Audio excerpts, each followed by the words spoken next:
Today we are going to learn retention scale. Retention scale relates to the long-term production function. In the short run, some factors are fixed while others are variable, but in the long run, all factors are variable.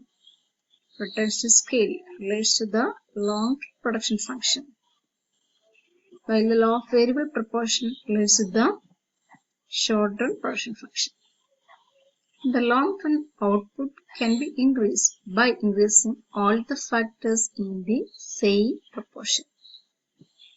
Retention scale shows the change in productivity due to a proportionate increase of all the inputs.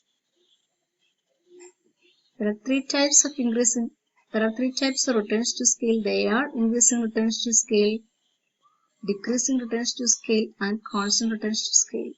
If the volume of output keeps on increasing with every increase in the inputs, there exists increasing retention scale.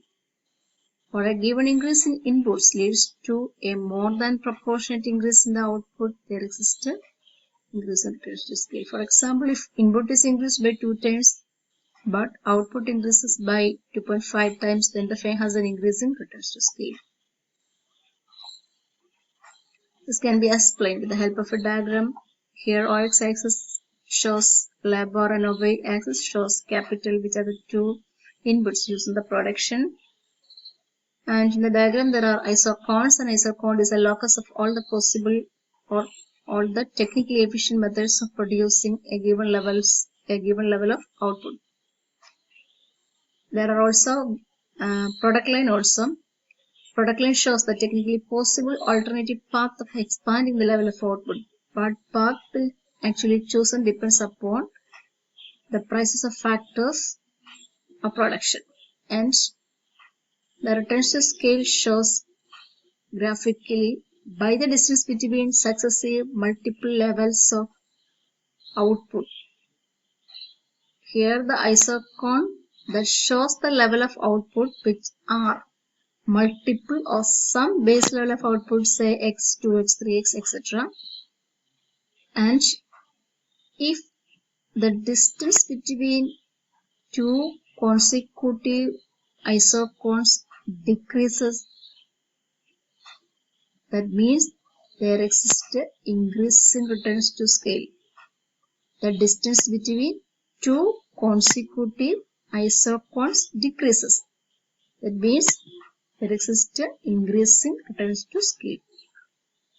So in other words, by doubling the inputs, output is more than doubled. And doubling capital and labor leads to a point B dash, which is about 2x. This is due to increasing retention scale.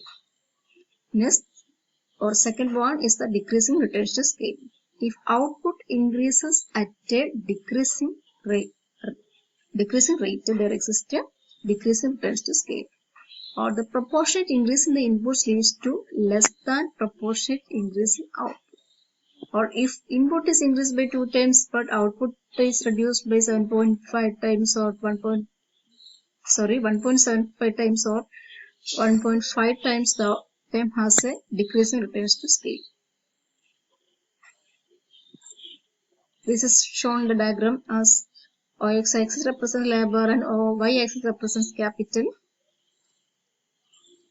There are isochrones and product line, and here the distance between consecutive isochrones increases. In the case of decreasing retention scale, the distance between consecutive isochrones increases. Because for producing a given level of output, more inputs are required. Or by doubling the inputs, output increases by less than twice its original level. Here A dash is less than 2x. Third is constant retention scale. The proportionate increase in inputs is equal to the proportionate increase in output. There exists constant retention scale.